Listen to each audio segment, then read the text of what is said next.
Our world is dying. Mankind took a root in fear, not using one of the greatest natural resources this world has to offer.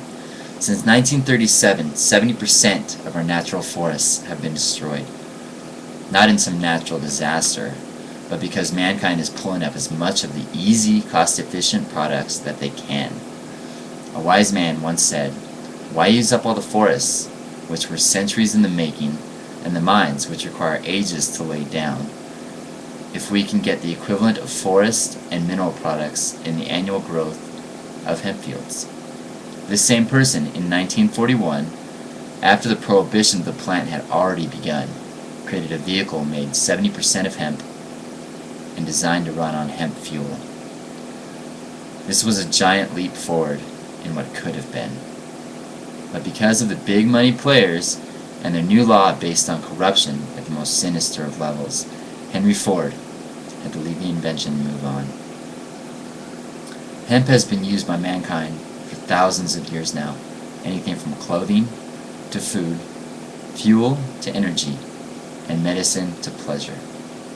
Yes, hemp, with all of its great uses, got a bad rap on the pleasure part, especially in the United States, which is the main reason for this loss of forests since 1937.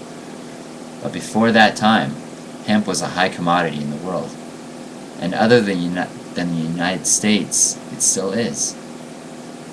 That is the reason for this. We need to give back the freedom to the American citizens. Starting a hemp revolution will improve the world for all of its creatures. The little guys that we don't think about when we destroy their natural habitat to make more paper or create more furniture, build more houses. One of the greatest things that hemp has to offer for us is its simplicity in nature. This plant takes only 4 months to fully grow, standing 20 feet tall, compared to cotton, which takes about 6 months, and trees, which take anywhere from 50 to 100 years. In all of its awe, this plant, after chopping down for use, replenishes the soil for new growth. This makes hemp a wonderful transitional crop for land that is recovering from conventional farming. It needs no pesticides or herbicides and very little water, which is great for you people that are in the environmental swing of things, which should be everyone. When it comes to clothing, hemp produces 3 times as much fiber per acre as cotton and can be grown in many more places. The main problem with cotton is the amount of pesticides it uses per year, a whopping 26%. Paper is another issue that can be solved at the same time. Being that 70% of the hemp plant consists of cellulose, the material used to make paper, hemp produces 4 times the amount of pulp per acre than trees do, with trees being only 30% cellulose.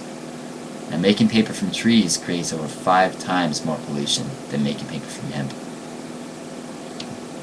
Since the pre-industrial times, carbon dioxide levels have risen by almost 30% due to the deforestation and fossil fuels combustion. The United States currently burns fossil fuels for 93% of its energy needs and consumes 25% of the world's supply. Now, the hydrocarbons in hemp can be processed into a wide range of biomass energy sources. This development could significantly reduce our consumption of fossil fuels and nuclear power, which can save our planet. It is dying. Please, go to hemp.org and help in the revolution.